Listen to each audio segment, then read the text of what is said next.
Hey everyone, what is up? Welcome back to another episode of the Daily Fan Racing Podcast. I'm your host, Jason Hamlet, and we are here to break down yet another DFS slate. This time it's Kansas, and joining me as always, Ryan Larkin. Welcome to the show. Wow, you're a ball of energy this week, Jason. What's happened? Usually you're screaming at everyone about how exciting the race is going to be. You're timid here. You're almost sounding like a really bad talk show host.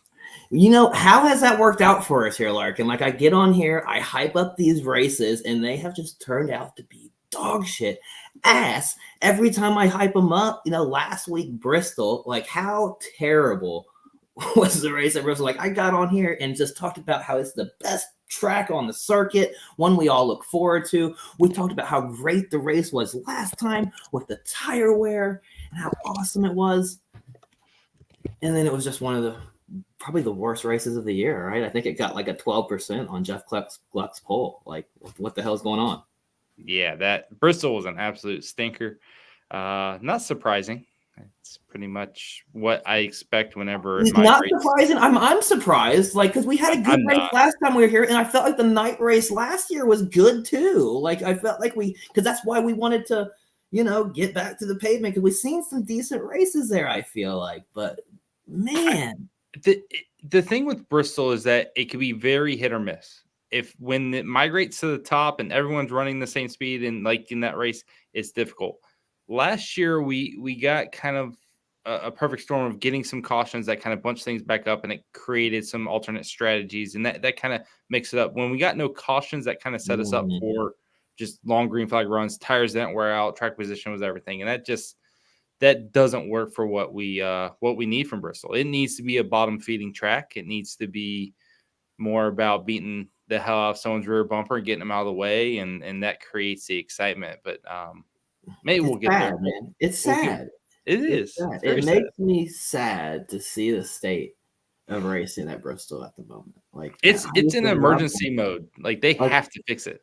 I saw you quote tweet that tweet of the guys from the 2002 race, right? That Bristol, right? And like, I remember I was at the 2000. I was at the race 2001. I was at the spring race in 2002. I was at 2003. I was there. I mean, that was like Mecca, Bristol, and like now it's just like it's terrible. But you know what? I think I can fix it. I think I have the solution here. All we got to do: get some dump trucks, fill them up with dirt, take them out. Take them out there. How do you kick someone from this thing? Definitely don't need dirt. We just need to, honestly, they need to grind that top groove down and make it not so advantageous. Make it so you have to be on the bottom. What's funny is that was NASCAR's idea. They actually thought that idea through. They said, we're gonna fix this. Let's put some fucking dirt on it. And then we did it. And yeah. So we can have, if anyone's interested, we can have story time with Ryan. So in 2003, I went to the Darlington race. I think Terry Labonte ended up winning. I think it was his last win. But I was sitting in the hauler with Ken Schrader, and he was being interviewed by like some local reporter, just some newspaper guy. And the guy was like, "Why do you NASCAR drivers love Bristol so much?" And Schrader's like, "I fucking hate that place. It's awful because it was one lane. All the drivers hated it. Like, they wanted nothing to do with it, and that's why they redid it, right? Like, their exact thing was, we can't pass there. It sucks. But the racing product was good. It should have been about what the fans wanted, not the drivers. And so it was Rex, man. It was a Rex. It was 15, 20 cars. Yeah, they hated it, but it provided great action. And so, yeah, we got to get back there. But thankfully, somehow, Kansas and intermediate races provide that action. I mean, Kansas has been the best track for the last 2-3 years now, and we're gonna have an awesome race this weekend. I know you're reluctant to say we will, but I guarantee we are gonna have a good race this weekend. No, go ahead, carry on, my wayward son. Right, Kansas is going to be a great race. So yeah, let's do it right. Before we dive in and break down this slate and go through all the great plays, since you found us, go ahead and like and subscribe the channel. It's going to be a few weeks into our next episode at Vegas, so you like and subscribe us. We'll make sure to get flagged when we have that show here in a few weeks. Man, only 3 more shows to go for us this season in 2024. Season is winding down, man. And I appreciate everything you have done so far, Larkin, and I'm sure these guys do as well. Let's talk about it, man. Let's talk about Kansas. How are we going to approach it from a DFS standpoint? Is it just typical mile and a half, 2 DOMs and PD and call it a day? Yes and no. Chase Elliott certainly is going That's to. That's a Ryan Larkin answer, by the way. Right down the middle. All right, here. Let me take my glasses off. So get serious about it. Chase Elliott is going to play a massive factor into the slate, and it's really just because he's a guy that's finished 7th, 6th, and 3rd here the last 3 races. He's very, very good at this track. Hendrick's very, very good here. And the expectation should be that he scores 60 to 70, maybe even 75 points on the slate. Like, he has very good floor, very good upside. And when you look at these races with the next-gen car, at least in the last 3 races, we see those dominator points spread out. We don't see someone leading 200 laps. We typically see one guy lead 100 laps, another guy lead like 70 laps, another guy lead 40 laps. And we kind of end up in this scenario where our best dominators are scoring like 80 points, 70 points, 60 points. Well, Chase Elliott is obviously in that range most likely and could potentially be the second highest scorer depending on how the dominator situation plays out. So he's going to take a lot of precedent for me. And at that point, it's going to come down to, do I want to get 2 dominators still and thus pay up for 3 top-tier guys? Or do I want to try to build that 2 top-tier guys, 2 mid-tier, and 2 value tiers? And the way they've priced the slate makes it even more difficult. I don't know if you noticed my smart-ass tweet earlier, but it may have just been a message in the Discord. I don't remember at this point. I got you blocked. Last week, we had a 500-lap race. Kyle Larson was the most expensive guy at $11K. This week, we have a 267-lap race. He's now 11.5K, and we have 11 drivers over 9K. So we don't have the laps for these guys to score enough to really pay off these prices in the proper manner, especially with Chase Elliott kind of sitting there.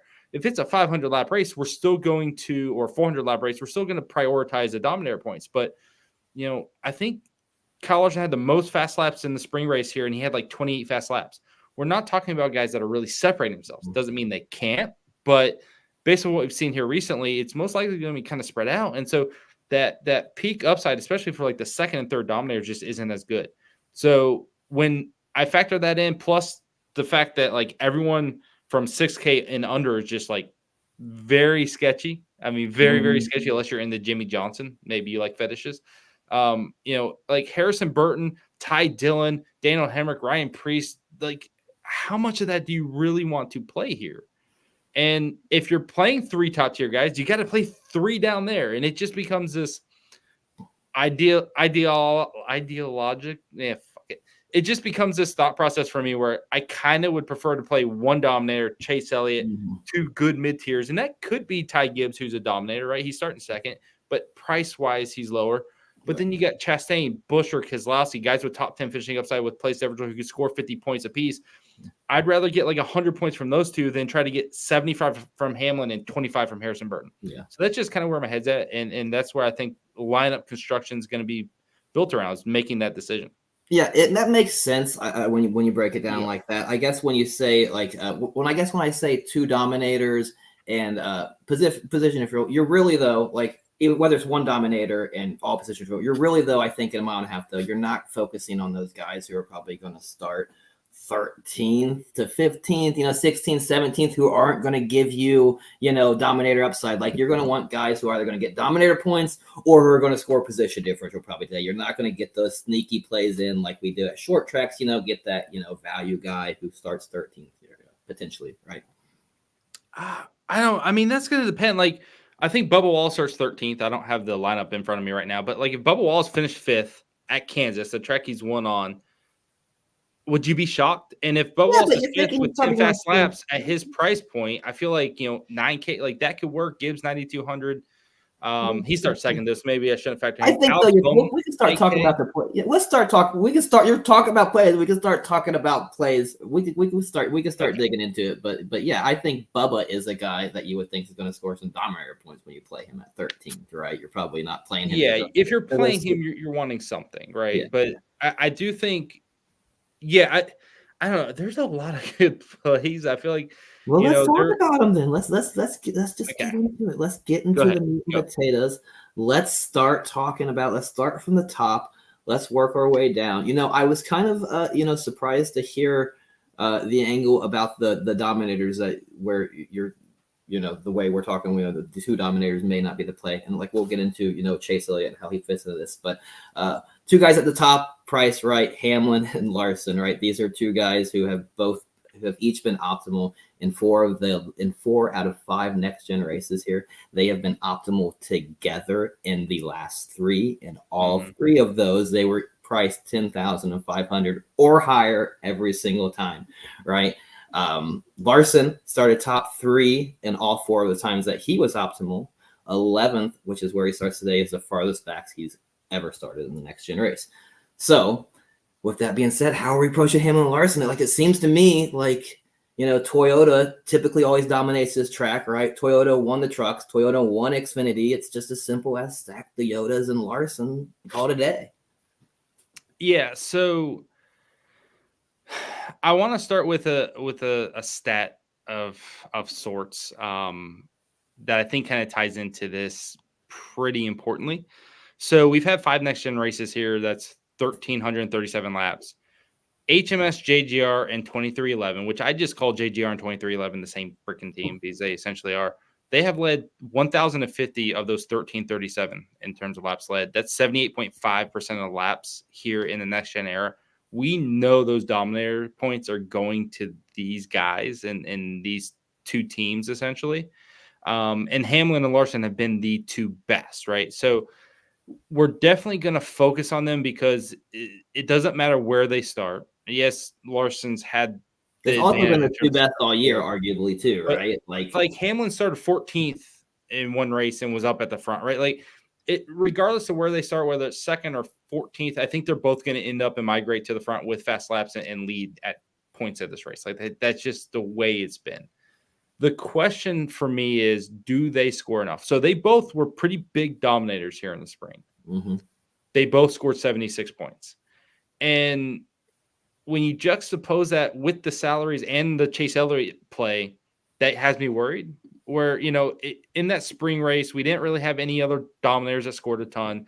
Truex was the only guy to even break 55 points above 7,700. Mm-hmm. And that was Keselowski at 59 points, right? So like everyone else in the top tier range was like 55 points from Truex, 51 from Chase Elliott, but everyone else was just kind of bad plays. So they worked out in that scenario because the best plays that they could be paired with was Keselowski and Buescher, who were 77 and 7,600, right? Mm-hmm. Yeah.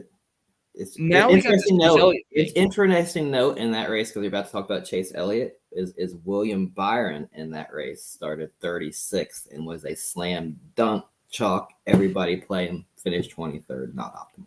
Yeah, William Byron's a piece of shit though. I'm pissed at him. Me and him are not. I'm actually. I don't think I have. I have a William Byron diecast. I'm going to give away next week. I need to get it out of my life. I can't see it anymore. He's pissed me off too much. But regardless, yeah, you're right. Like sometimes those chalk plays just miss, right? Like we see chalk plays blow up all the time in NASCAR DFS. So there is that risk. But let's assume Chase Elliott hits. Now all of a sudden 76 points from Larson at 11.5, or you can maybe get, I don't know, 65 from Elliott at 1,500 less of a price tag. I think that's going to be important to the slate. But yeah, I mean, Larson and Hamlin are 2 of the very best plays. They are 2 of the most likely. I mean, I would say you're picking those 2 to win. Reddick's probably the 3rd guy in that mix, just below them in price, but he's probably the 3rd guy you would pick to win. But also important to note that Reddick and Wallace were bad here in the spring. They weren't just like contenders, but not really factoring into laps led. They were 15th place cars. And that was concerning. I'm sure they got that corrected here, but that was scary. And then now I'm supposed to go back to that well again with Reddick and see that he has the ability to win. So a little hesitant with Reddick, but I mean, he's probably the 3rd best, odds wise or mentally for me, likely to win. And those are the 3 most likely to dominate for 100 laps, I feel like, as well. All right, so let's start ranking them out here. Who do you have as your first favorite dominator here, Larson or Hamlin? Hamlin. Hamlin 1, Larson 2. Yep. Is that how you have it? And then you have Reddick at 3. Correct. All right, let's talk about next man on this list, Christopher Bell, our pole sitter, right? Has started on the pole in 3 of 5 Kansas Next Gen races, but he's only converted one of those into an optimal performance. And that was actually the first race here in the Next Gen, and he actually finished fourth, only scored 54 points, and he was priced 8,400 in that race. So much different scenario than where he's at now. Can Christopher Bell deliver starting on the pole this time at 10-3? Yeah, I'm trying to remember if that's the race where he got a flat tire early and that like we were looking at it as like, holy crap, that ruined his day. But then he magically got back up to the top 5. Obviously, I think he's gonna run up front. But when you look at him starting on the pole here in May, leading 5 laps, starting on the pole here last year, leading 15 laps, starting on the pole in 2022, leading 37 laps, and next gen car was worse back then. It was harder to pass back then. These teams have got it more dialed in now, right? It just feels like he's not trustworthy enough to be like, I'm playing a ton of Christopher Bell, especially at the price. You know, the score that Hamlin got of 76 points here in the spring was aided by place differential points because he started further back in that race. Whereas you're dealing with Bell starting first. If he's not finishing top 3, he's gonna have negative place differential points. And if that's a 7th or 8th place finish, that's going to offset 37 or 40 laps led or whatever type of like normal early lap led mark he can hit. So I'm not like in love with Christopher Bell. He's obviously still a contender, but he's still just a short flat track dominator with good intermediate skills, but gets outshined by Larson and Hamlin and the guys that are just better on that track type. So I'm very nervous about his ability to rack up a ton of dominator points early. I'm very nervous about attacking that play, especially at the price point, because I know for him to beat, let's just say Chase Elliott, because Chase Elliott's directly below him in price, he has to lead like 70 laps and finish top 3 or 4. That's going to be extremely hard, especially given his history, especially given the strength of Reddick, Hamlin, Larson, and other guys in this top tier. So he's still a secondary target for me. He obviously has the potential to lead early, but to me it's risky, and I don't want to get too attached to that type of play. Yeah, and I guess, and the other note to this is, for those who, maybe new to NASCAR DFS, is Kansas is not one of those tracks like we've had, in previous weeks that we've talked to where track position is so huge, the guy out who gets out front is going to stay out front. Comers and goers in this race, right? Tires do wear, where it's not really about where you start a particular run. Guys can make passes. It's not going to be, God, I don't want to even say it, man. I don't want to say it's not going to be like Bristol last week. They will be able to, but they will be able to pass. All right, let's move on down. I know we've talked about Bale. I don't know why I said it like that. We've talked about Chase chalk ass Elliott for a little bit now. Like, obviously you got to play him just because of, no, you don't have to play him, right? But nobody has really been a consistent all year or even as reliable as Chase Elliott, right? He's always around there, top 5, top 8. Like, even if he's not optimal, I doubt he has a day that's going to crush your lineups, right? But I do want to, for those, who do like to fade the chalk, right? There are guys out there. I'm going to spit some more facts on why you might want to fade Chase Elliott. Aside from the William Byron in the spring, this race last year, Kyle Busch started 35th, finished 7th, still was not optimal. There was no comparable play, and I looked in the spring race of 2023, the fall of 22, there was no comparable play. But in the first next gen race here, you had Logano, Buescher, and Keselowski. All 3 started 30th or worse. None of them were optimal. So just saying, it's not a slam dunk, right? Yeah, I agree with that. Like, and I'm a safer player too, so I definitely like to lean into these type of plays more often than not. When I look at like Corey Heim, and Corey Heim won that truck race, but I look at him starting last, I'm like, that dude gets a third. Like, he's going to put up a score that I'm so happy with. And truck races are a little bit different, but Chase Elliott carries that same type of like, he's going to get there. There's not really much doubt in Chase Elliott because he does not make mistakes. And this is a good, I like Lance's question because he's like, who's going to be the outlier of the day? That's my concern. And Chase Elliott is not that guy. Chase Elliott is the most consistent driver we pretty much have. He just sits there, clicks off 6th place finishes, and then you look up and you're like, damn, he's got the most points this year. How'd that happen? He's not Kyle Larson. You know what Kyle Larson is? He's just an outlier, right? We red striped Kyle Larson a couple weeks back because he does make those mistakes. He takes the best car and wrecks out. He makes, he has one of the highest crash rates in the Cup Series because he makes mistakes. And Chase Elliott isn't that guy for me because he just shows up and gets the finishes he should. And so I feel pretty comfortable in that play. Now, you mentioned those guys starting in the back that didn't deliver optimal performances. I'll say two things on that. One, they aren't Chase Elliott, the golden boy. But two, situationally, I don't think they were as fast as the HMS cars are here, right? We're talking about teams that were not fast here in 2022 with Logano and Keselowski. HMS has dominated this track. You look at William Byron. Kyle Busch still started 35th and finished 7th. That's a hell of a performance. That's exactly what you could expect out of Chase Elliott. Yeah. He can still not, and he still wasn't optimal. So all those guys. And Kyle Busch may not have been priced at 10K. Like I doubt Kyle Busch was even 10K in that race. But I don't know. It was what year was it? It was this race last year.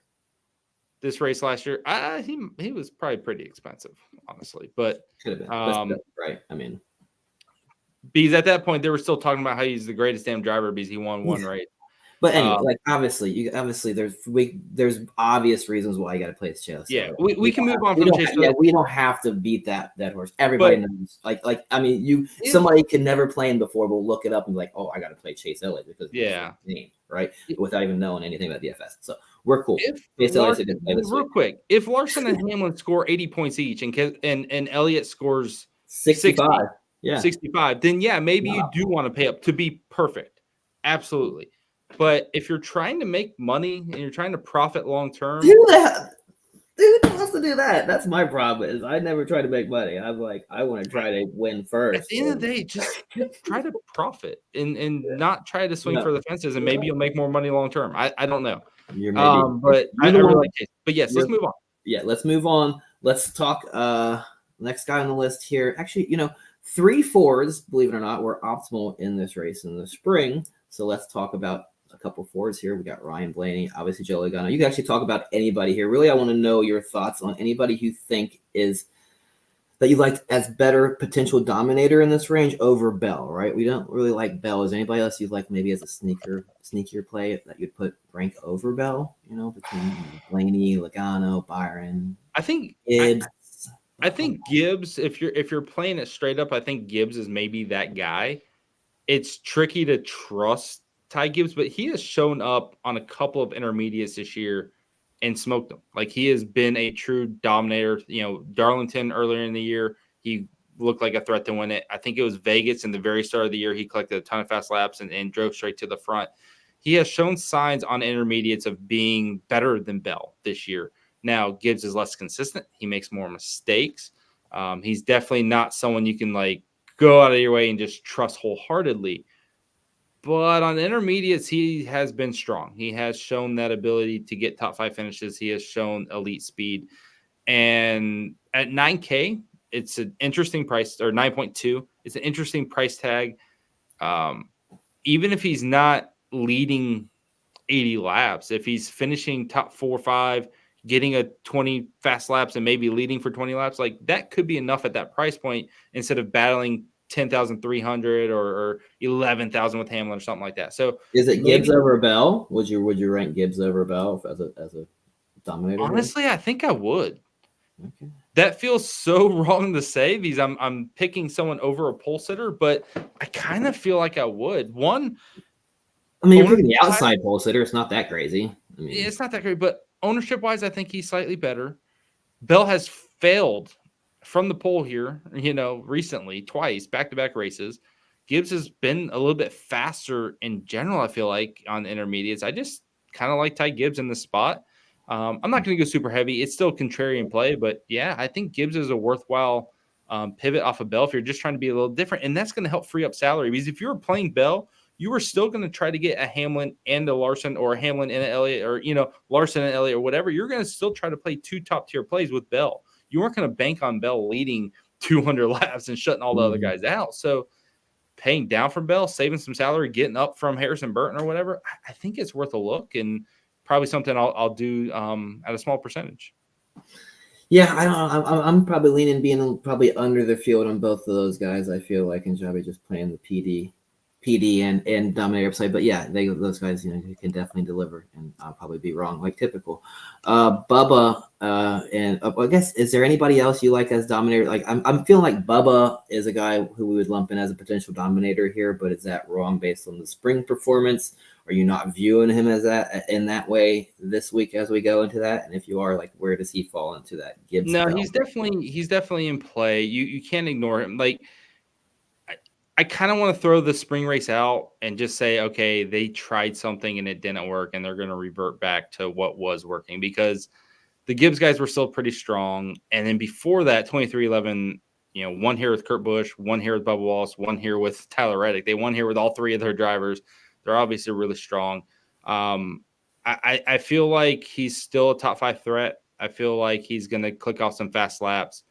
If he can finish, towards the front with some fast laps, 9K is a price tag that if he does get 50, 55 points, that could work. So I don't mind it. It's just going to depend on what you're affording with him and what you're giving up. If Chris Buescher comes through again like he did in the spring, then you're going to wish you had him probably, because he starts much further back. But Bubba's a fine contrarian play. And then if you're thinking just Dominator upside alone and like forget about his PD, would you rank Bubba Wallace's Dominator upside higher than Bell or higher than Gibbs or below both those guys? Below both. Blaney is the only one that interests me out in the rest of the group. Like, I'm just not trusting Byron. Maybe it works, maybe it doesn't. Don't trust Byron at all. Fuck him. I'm gonna make him beat me. I'm gonna make him beat me now. Like, beat me, and then that's fine. Byron needs to show. I mean, he's been awful. Aside from like 2 races in the past 6 months. Blaney's interesting because they've popped off on intermediates before. And his Kansas history is not very good. It's all like finishes in the teens. It's 12th, 16th. It's very mediocre. But we've seen him pop off and win Charlotte. We've seen this team randomly run good on other intermediates to the point where I'm like, could Ryan Blaney, we got Logano 5th, Blaney 7th. Maybe they have something that would surprise us. The one issue with the Penske teams is that they've seen the lack of long run speed on intermediate tracks. And so there's a very good chance that they just kind of drop and fade in their bad plays. But I don't want to completely write off Blaney just yet. And so I think that's someone else maybe you mix in to be very different. I don't know. Maybe he'll be higher on than I'm imagining. But fall behind Wallace, above Wallace? Behind them all. Okay. But just from a different standpoint, like if Ryan Blaney was running 3rd, keep in mind what he was dominating Michigan and Pocono, I think, earlier this year, or he looked really, really fast in those races. I can't 100%. Yeah, he won Pocono. What am I saying?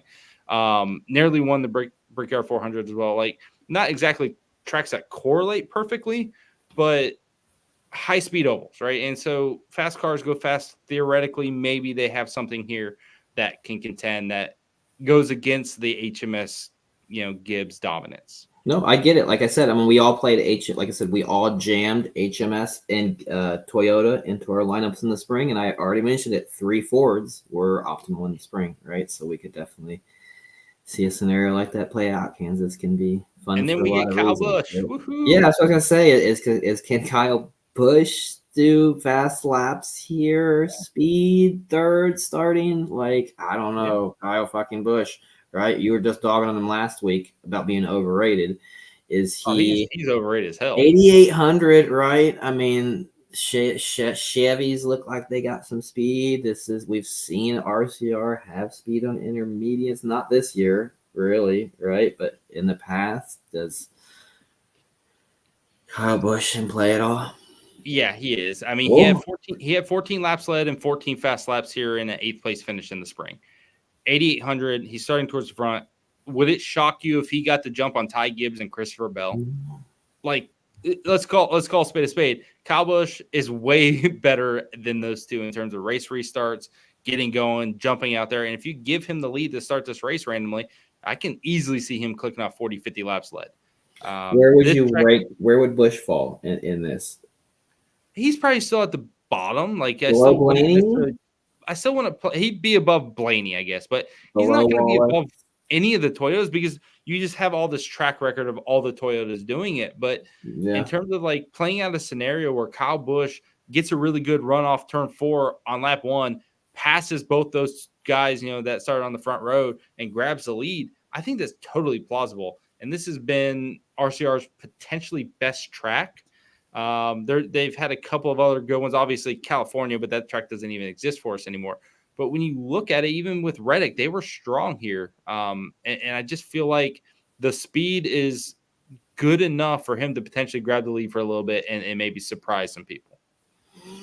All right, I think that's good. I think we can start digging into some positions that plays in just a moment. Is there any other guy that we've missed that you think provides us dominator upside here? That not kind of guy that might have position differential and score like 10 fast. I think Truex is kind of a hybrid play. If you're trying to be a little bit different, that dude has the worst run of form we've ever seen right now. Like it's bad. But he started 13th, finished 4th, had 15 fast laps here in the spring. Like I think they're going to be fast. I think he's going to finish top 10. You get him at 9,500. If all of a sudden that's a 7th place finish with 15 fast laps, that's going to be a good score for the price. So I think it's worth a look too. Like Logano's someone I don't really want to touch, but when you're looking for someone to score 55 or 60 points, I think Truex does fall into that range. And he's even cheaper than all those guys towards the top. So there's also a salary element to where maybe he's able to score enough and push off someone that's a little bit more expensive. I know Truex obviously has that PD tied to him that gives him a little bump, but where would you rank him as far as just, let's say, just scoring potential here between where's he falling with your lineup of dominators here? Hamlin, Larson, Reddick, Gibbs, Bell, Wallace, Busch, Blaney. Where would he fall? Kind of in the middle. Kind of in the middle. Somewhere around the Bell area. Gibbs and Bell, probably somewhere between there. Right? Yeah, somewhere around there because he has the PD that offsets that lost lap lead potential, right? They are most likely going to have negative place differential. They're going to have to lead a ton to offset whatever he can gain. I feel like they finish around the same area, and he's going to have 12 place differential points, and they're going to have -4. So they're going to have to put up a lot of laps led to offset that. I think he's going to be fine. The crazy part about saying this is he has one finish better than 24th since June 30th, 3 months ago. So it's been really bad. But I'm sorry, he has 2. He had a 20th at Watkins Glen, if we want to count that. But it's been bad. It's been bad. It's been very bad. But that's why he's a good get right play right now. No one's going to want to play him. So I think he has a decent floor. I think it's a good track for him and the team, and I think he can get a good solid finish. Yes, you got a retiring driver who's definitely checked out. He may not push it, but I think a top 10 is realistic. I think the thing that if you just put it bluntly about Martin Truex, he's had his struggles, but here's what the deal is: he's driving a JGR car. They're awesome at Kansas. He's got a good track history here, right? And all the reasons you just said is why he's going to be massively under-owned, I feel like, for starting 19th. In that situation, the upside he provides when you got Chase Elliott there, and you got this range that we're about to talk about here at 8,500, I think most people will opt to go down from Truex to get a Chris Buescher starting 25th, a Brad Keselowski starting 26th, or even a Ross Chastain, our boy, starting 20th here in that 85 to 7,800 range. Is that kind of how you've seen it as well? Yeah. So I mean, this range from Buescher down to Chastain has some really good players in it. Definitely some guys you're going to see a ton of ownership on. Buescher nearly won here in the spring. Keselowski was strong as well. Ross Chastain was, led a chunk of the race. He kicked Bell's ass on the race start and led a chunk of this race. I think all those guys have top 10 potential with 10 plus place differential, added to that, fast laps, whatever. They can kind of sit there with a floor of like 40 points. Like if Keselowski finishes 14th, that's 41 points. Like that feels pretty average for him.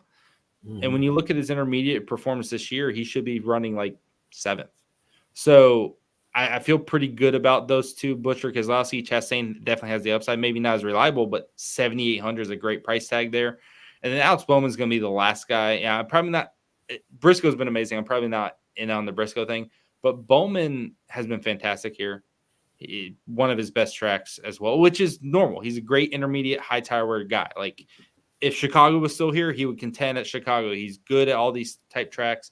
And so I look at Bowman as a guy who can finish 6th, 7th, add some fast laps, and potentially outscore these guys that we're going to be very heavy on. So I really like Bowman as the pivot off of the Buescher and Keselowski chalk. I think he's going to be solid, and I'm really hoping for a top 10 out of him because I have an underdog play with him, and I want to cash it. Yeah, I think Bowman is a great pivot in that range. You know, he does. If you look at his numbers, they're right in line with Ross Chastain. They both are spectacular at this track, and I think Bowman might be. Obviously, he's going to be way lower under own. He had the best 15 lap and the best 20 lap average in practice as well today, so definitely showed the same speed as HMS. I do like Alex Bowman this week. Didn't like him last week, but I do like him this week. And then who would you think? So he's the obviously pivot here. So who is your guy you prefer out of Chastain, Keselowski, and Buescher though? Who would you think you like the best? I think I'm gonna go with Buescher. Just he seems like he has a little bit more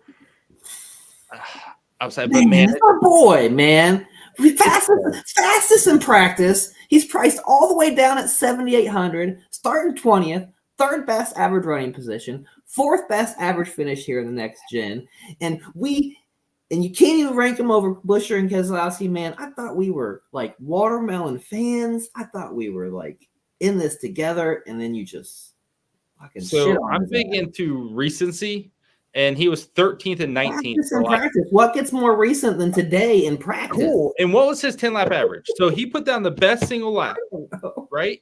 So what was his 10 lap average? I don't know. I don't really care if you have the best single lap. Like Let's see.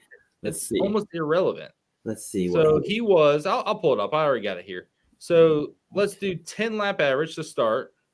Was he even in there? Boom. He was not even in there. Wow. 26th in 10 lap average. Oh, yeah, that's not very good. So and I don't think he's really the 26th best car. But that's not a good sign. It's not like you put down the fastest lap and then we're not very good in 10 lap average. Now, I haven't looked at that number to see if he ran 5 laps and took a break, came in, then went back out, ran 10 laps. I don't really know the exact context behind it. Yeah, you're right. He could have been out there as next 5 laps worth. I'm looking at the past races. The past race here where Buescher almost won. Keselowski was strong, got a bunch of fast laps that had a good finish. You look at Charlotte, Darlington, all those intermediates that RFK won or was second or showed a ton of speed. They've just been far better on Didn't RFK just fucking do this to us last week? Didn't they just look at what they got they got this position differential. Look what they did to us last time we were here. They did so good. They were doing the same thing. Buescher was 11th. I'm sorry, Brad dropped the ball. He's a little dipshit too, but. It doesn't mean anything. There's no correlation to Bristol and Kansas. So whatever. I'm moving on. We look at their performance on intermediates in 2024, much better than Chastain. Chastain is 13th and 19th the last 2 races here. I just don't trust him as much. Yeah. Okay. Well, so we will go Buescher, Keselowski, Chastain. Is that how you're gonna rank them? Sounds good. Okay, I'm gonna go Chastain. I'll go Bowman over Chastain, actually. Okay, well, good. More Chastain shares for me, I guess. Let's. How much money you got in your bank account or your $10, man? I got $10 I'm rolling with, so I'm playing maybe $5 lineups. I don't know. We'll see. So, wait a minute. I think he's got to be talking to you because there's no way he's wanting to listen to my sultry voice. Oh yeah, that must have been my beautiful intro. All right, next group, bunch of guys I'm looking to fade hard. So let's talk. I just really thought that we were going to be on Ross Chastain together. That's just what this point. Okay, Austin Cindric, Daniel Suarez. It's a fine play. I think he'll be okay. I'm not going to load up on Ross Chastain in this race. Just not going to. It's a secondary target for me. All right. Secondary target. Austin Cindric, Nope. Daniel Suarez. Nope. Noah Gragson, it seems like a track I think he'd be good at. So I thought that too, and I'm going to pull this up. I'm going to pull this up to make sure I get it right. I think Because I got got a lot 10, wrong. right? He's got a top 10. He was 9th here in the spring. Barry was 15th, right? Briscoe was 21st, but whatever. So they did get good finishes there, and 3 top 20s. in my mind, it's like, yeah, I do think he can be good. But my concern is this team is just showing up to help Chase Briscoe at this point. They are literally saying, we're showing up and we're trying things to help them out. And that doesn't necessarily mean it'll kill them. I mean, he's been 12th and 11th the last 2 races, but I am worried sometimes about that. But it's a good mid-tier play. 7,200, starts 24th. If he's up there in top 15 again, that's a good play. Barry 29th, same thing. If he starts 29th and finishes top 20, it's a fine play. What the hell happened to him last week too, man? Like Barry just disappointed the piss out of me, man. I would have made so much money last week if it wasn't for Josh Berry's bitch ass. You know what happened? I said he was a good play. Oh man, everyone I said was a good play sucked. You know how many lineups I jammed Barry into, man? I jammed him into so many freaking lineups. He ruined so many beautiful looking. And then look, Briscoe was a top 5 car. Priest finished top 10. Gregson was 11th or 12th or whatever, and then he's 34th. Like I don't know. Like it's one of those weird things where Byron bit us in the ass, Barry bit us in the ass. We're going back to the well, though. We're going back to it. We're going back to the well. It's just one of those. It's hard for me to understand how Larson can lead 440 laps. Elliott can be the second best car, have 40 fast laps, and finish second. And William Byron's an 18th place car and suck shit. Like, I don't know how they messed that up that bad. I don't know how Barry messed it up so bad last week. I don't. There's these weird just things that happen, and I try not to read too much into them because there's no explanation for why they were that bad. And so you got to move on. No, man, you made him sound so good. Like you put out so many good reasons why he was going to be so good. And I'm like, man, seriously, this can't miss. This can't miss. Like I took out a mortgage and everything, and it just didn't work out. That's why you only have $10 left in your DraftKings. Exactly. No, I think Barry and Gregson are fine. I'm not super comfortable with Barry. I think Gregson's maybe a little bit better at this style of racing in general, so I think his upside is probably a little bit better. McDowell's another guy that can maybe finish top 15 as well. I think they're all fine plays if you're rounding out a lineup with them. Like if you're like, okay, I got 7,400 left. Which one of these guys do I rank those 3 so that I have to choose now? I got that much left, and I got to pick one of those guys in my lineup. Gregson, McDowell, Barry. Who is it? Yeah, I mean McDowell was 10th here in the spring as well, but the difference that's probably important is Gregson qualified 3rd, McDowell qualified 8th, Barry qualified 17th. They've all qualified worse this time around, right? So perhaps the speed in these cars isn't as good as it was in the spring. If you got to, I got 7,400 left. I want to play one of these guys. Who am I picking? Do Gregson. Okay, Gregson. Ricky Stenhouse, our boy, has been optimal in 2 out of 5 next gen races. But price right around $7K, which is where he's at this week. But he started 30th or worse in both of those races. Price is about right, but not his starting position. We probably not liking Ricky, or what?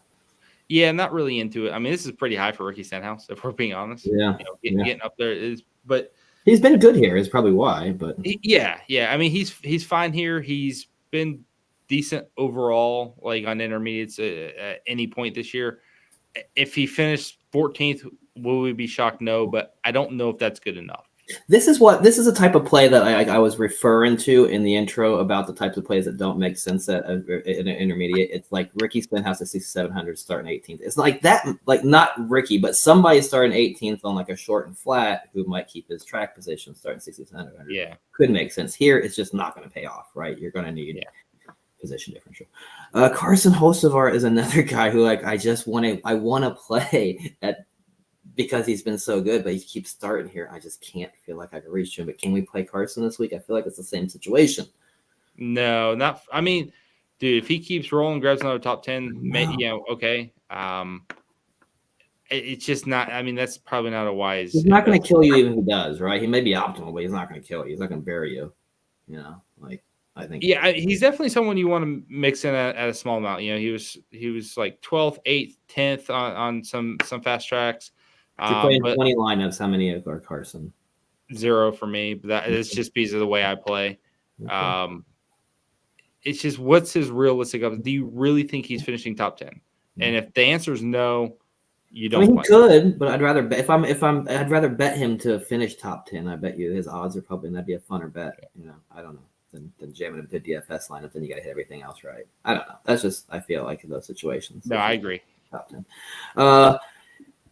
Justin, I know we're gonna skip over Austin Dillon. Do you want to talk Austin Dillon here? I mean, RCR's got speed. Kyle Busch qualified up there. He had some speed last week, didn't Dillon, right? Tire wear, right? Kind of his thing. He does have 13.4 average finish here. Top 10, 3 top 15s. But that's old. Like I know. I'm saying, man, he's bad 12. in the spring. I'm asking you. That's why I'm asking you. I mean, tell me. I don't know. Every time I say no on Austin Dillon, he's good. Every time I say yes on Austin Dillon, he sucks. I don't know. The last 2 races here have been awful. Before that, it was 11th, 10th, 13th, 14th, and 10th. Like, I understand Austin Dillon's not everyone's cup of tea. I understand, like, the issues people have with him, but he should be contending for a top 15. He should have that upside. I just don't know how to recommend it. So, yes, sprinkle him in, mix him in a little bit. I don't mind that as a single entry differentiator on the bottom end or something. Mm-hmm. I want to say yes, but it's just so hard to say yes, if that makes sense. All right, next on this list here, Justin Haley. He has been optimal in 3 out of 5 Kansas races. He was priced at 5,800 though, and started 27th or worse in all 3. Priced a little higher today, starting 23rd in a brand new ride though that has showed speed at times. Is there any interest in Justin Haley starting 23rd? There is. So there's interest in Haley for 2 reasons. 1, price point still works out well. 2 is going to be the starting position of his teammates, the speed of Hocevar and Zane Smith, the speed of Spire on intermediates in general. This is a top 20 car, probably pretty high rate, the 7 car. Even if Corey LaJoie wrecked a lot, the speed was still top 20 speed at times. And so with top 15 upside. So there is some learning curves that I don't love going to drivers in their first races with teams. Like there's obviously going to be a gelling period, which is partly why they've made this move, is to go ahead and start that gelling process. But pure speed wise, I think he'll be better off than he was in a Rick Ware car. I think top 20 should be a realistic goal for them. If he's staying on the lead lap, you know, we look at like Ryan Preece or John Hunter Nemechek, these guys starting towards the back that may get trapped lap down. Haley's someone who could potentially stay on the lead lap and be a part of things later in the race, which gives them the opportunity to finish 16th, 17th, score 32 points at a good price tag. So I don't mind it. And he does have like 13th place upside, depending on how the race breaks. So I don't mind the play. And when you're paying up for 3 top tier drivers, like if you go Larson, Hamlin, and Elliott, you're sure shit going to need 3 guys from this range and down. So you're probably going to land on Haley just for the salary situation. Yeah. Do you, I mean, not just for the salary situation, but I'm just saying in a vacuum, would you, like, who do you like more upside wise? Haley, Gragson, McDowell, or Barry? Gragson, probably. Okay, so Gragson. Okay. I think Gragson's the more likely guy to finish like 12th. Like wow, there's no Gragson running 12th again. I think that's more likely than Barry running there. I think that's more likely than Haley in his first race with Spire running there. So I do think Gragson's still the more proven entity this year on intermediates getting that type of result. All right, you mentioned we're going to need some value, guys, right? Just to put in the context around this, 3 of the last 4 optimals here in Kansas have had 2 drivers priced 6,500 or lower in them, right? So all of those guys started 25th or worse. That means that 2 of either Ryan Preece, Todd Gilliland, Jimmy Johnson, Corey LaJoie, John Hammer Nemechek, whatever his name is, Harrison Burton, Daniel Emery. You get the point. Odds are 2 of those guys are going to be optimal according to the data. So which 2 is it, Larkin?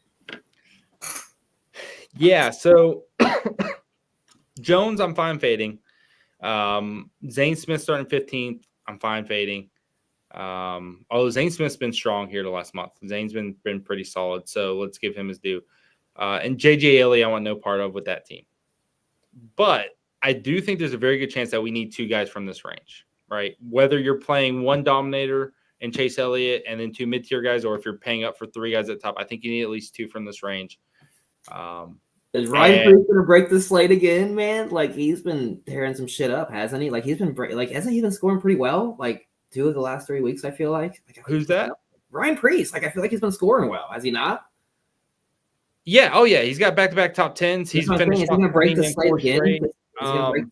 This week. I think Preece is the go-to. I think he's the go-to because, like, he starts 37th. If he just gets to, like, 30th, you're kind of getting enough to make you feel okay about the play, right? You're like, okay, give me my 20 points, and then, oh, you also have 45-point upside. Fan-fucking-tastic. The biggest issue, the issue that should have everyone worried is he also started at the back here in the spring and he sucked. He started 32nd and finished 28th. That's the concern. While Gregson was finishing 12th and all his teammates were running good, he spent the first half of the year sucking. And I don't know why. I don't want to 3 finishes 27th or worse here. Yeah. Yeah. I don't want to let him off the hook. Now, the positives is recency. 11th at Michigan, right? 12th at Darlington, 9th and 7th the last 2 races. There's positive momentum. There's good results. I feel a lot better about the play now. And starting 37th is better than 32nd. And it might not seem like that, but those 5 points can be the difference between like being meh and like, oh, wow, I got 25 points. He's 6,100. It is what it is. Mm-hmm. And so I think Preece is kind of the go-to. I think Todd Gilliland's the one that excites me the most. Mm-hmm. And I don't think that really surprises anyone. Gilliland has a ton of really good finishes this year. Overall, he was 14th here in the spring from 25th starting position. He's had the potential to finish top 15 at a lot of tracks. And even if it's, where he's starting, it just needs to be like 20th. Like, we don't need him to go crazy. It's like, if Todd Gilliland's 20th, scoring 36 points at 6K, it's a dream. So you like Gilliland over Preece, I'm guessing? I will, yes, just based off of his performances this year. He's been better in totality. But I think those are the best two. Like, I think those are the two that you would sink the most of your money into. Gilly Preece are the two best two there, you think? Yeah. Not and then if I had to do it, like the freaking Jimmy Johnson is a 7-time Winston Cup champion. No, Nextel Cup champion. Whatever. What were they called when he won? Whatever.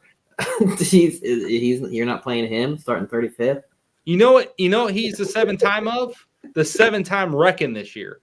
He's already. He finished 38th and 37th in his last 2 races here. He is the red stripe player of the week.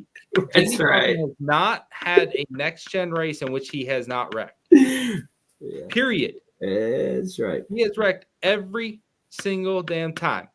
Now, he's looked okay at times, but he's wrecked every time. I'm not getting in bed with him.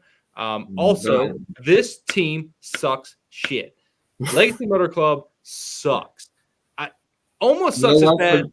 So no love for John Hammer. No love for John Hammer Nemechek either. You don't have no love for him. But that's the thing. Like, John Hunter Nemechek at least is in these cars every freaking week.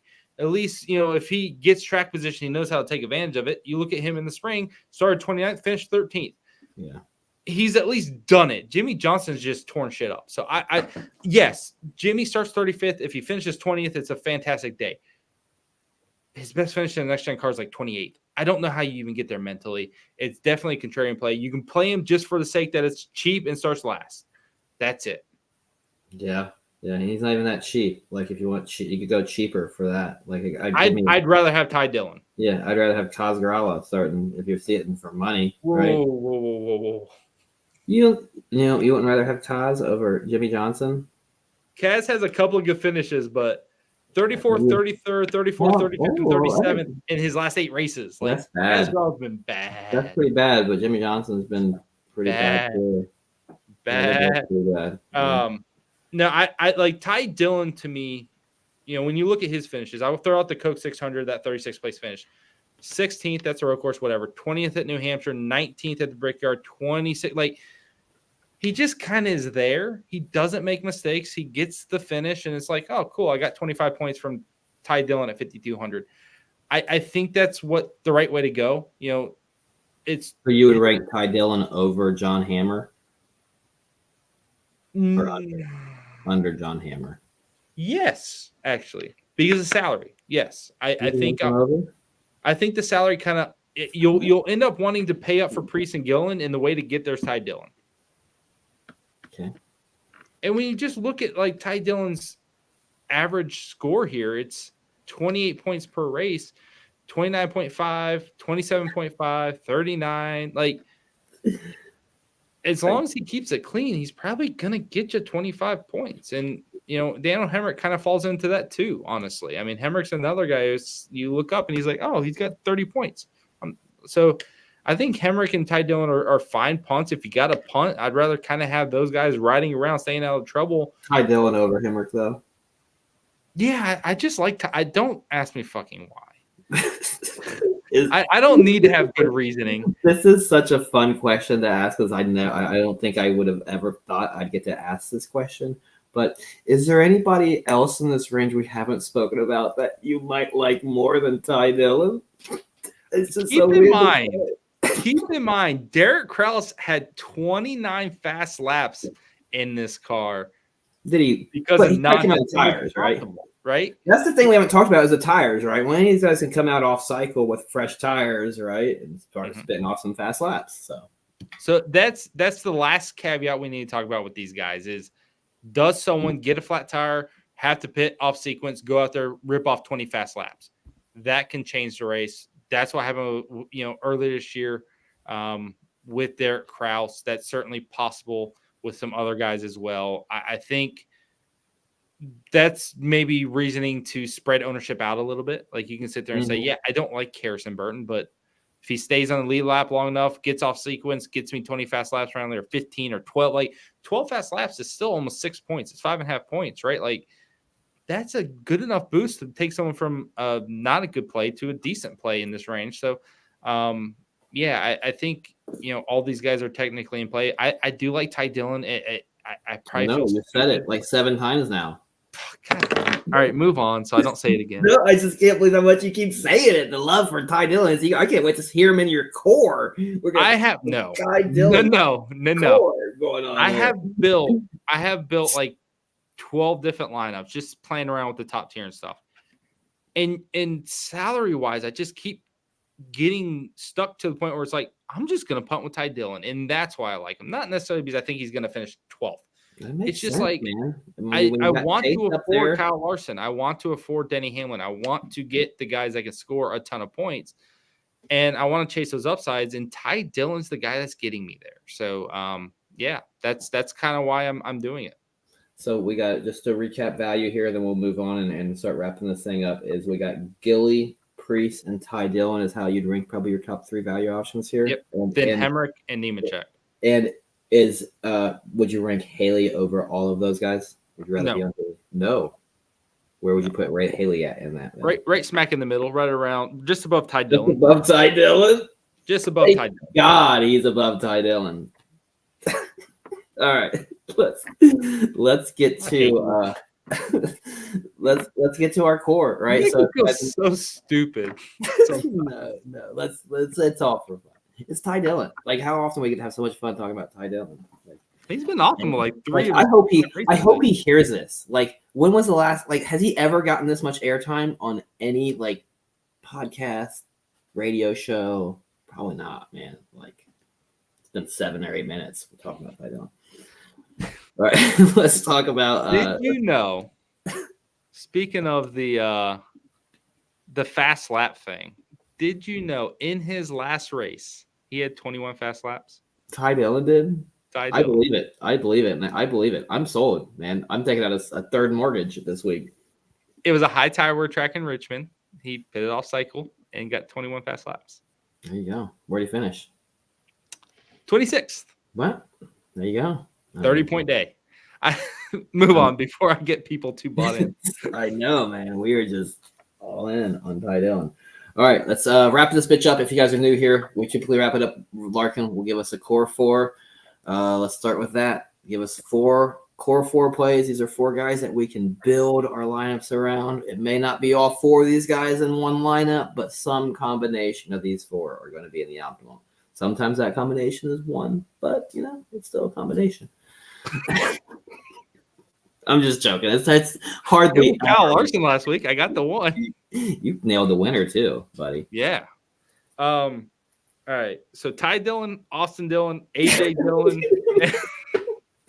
Bernhardt Dillon. I don't know. Yes, Lance. Lance picked it up. Fade Ty Dillon. Jesus. All right. So core 4. So Chase Elliott's a no-brainer for me. I think that's a must-have. Cash lock, and then you're going to be very heavy on him in tournaments. Chase is a no-brainer.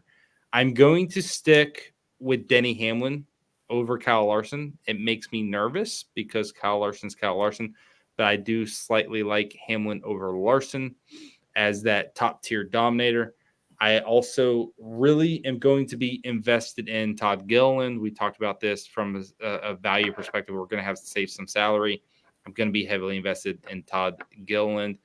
And then lastly, the one that's probably going to either make or break me, Christopher Buescher. Christopher. I blame Dale Jr. for that. I never said it before, ever. And then he said it, and now it's stuck in my head. Yeah, I just feel like RFK's had really good long run speed in the intermediate tracks this year. Starts 25th, 8,500. Feels like a guy that's going to contend for a top 10. Feels really safe and feels like someone I want to go to. All right, Chase Elliott, Denny Hamlin, Todd Gilliland, and Christopher Buescher. And let's get to our poor 4. So these are 4 guys that we are not going to want to play this week. We don't want to touch them. They're going to bomb your lineups, just like Ryan Blaney last week did. Was he in my poor 4? I don't know. I'm not that daft. That would have probably been a terrible joke. All right. So William Byron. Byron, I like it. Forever poor. Joey Logano, starting 5th, not a good situation. I don't think that's a good investment.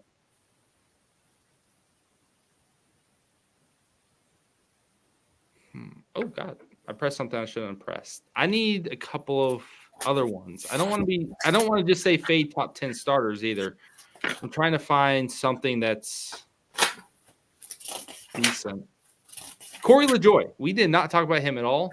Why are you fading Corey LaJoy? Isn't he in a new ride? You don't think he can do it? No, and this is, but maybe someone doesn't know he's in the 51, right? This is a good time to talk about it. He's in the 51 car. He's in Haley's old car. It's not as good as the car he was in before. He starts 27th, so he doesn't have as much place differential upside. It's not like he starts 34th, like Kaz Gralla type deal. I think LaJoy is a good fade. Most people were already fading him anyways because they just hated him, but just get away from that play. And then lastly, the one that I'm probably going to get the most trouble for, the one that's probably going to hurt me the most, Ross Chastain. Oh, no, you're not doing this. What the? You're just doing that. Just kidding. I'm kidding.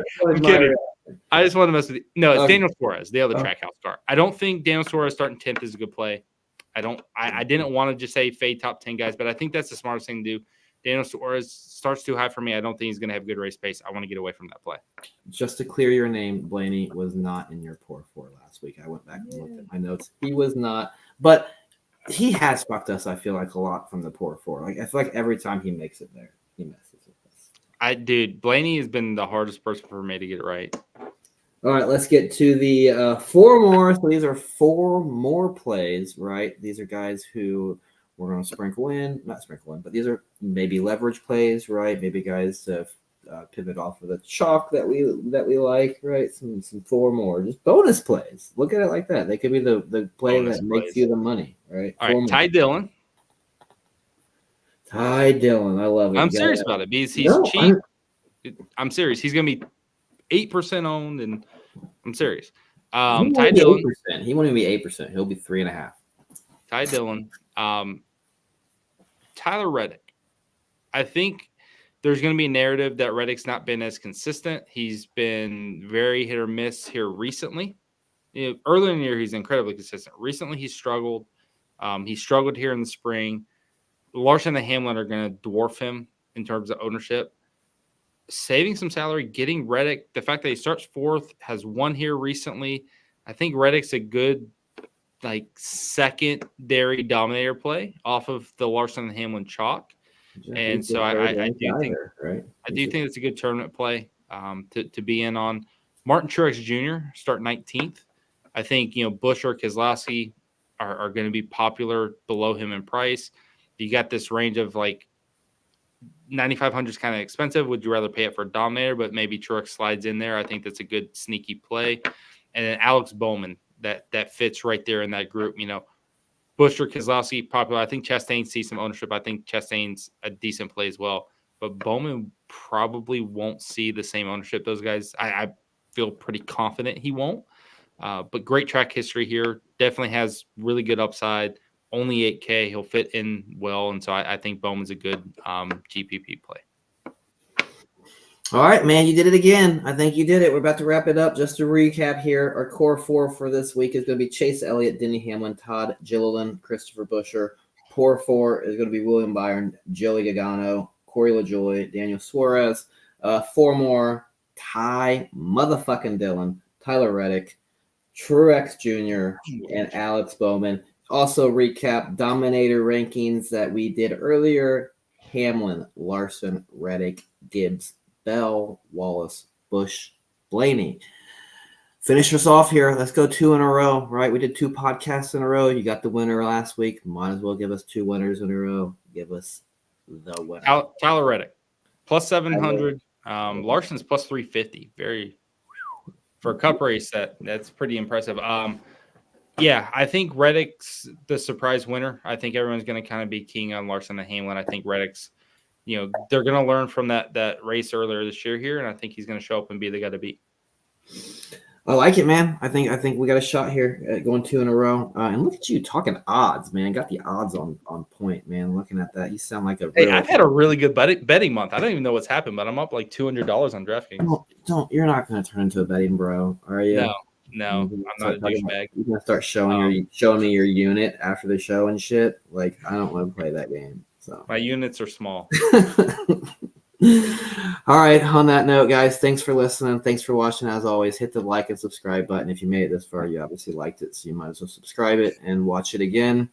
Larkin, thanks again for doing this. As always, thanks for the time. Thanks for breaking it down. Tell everybody where they can find you at. You can find me in North Carolina.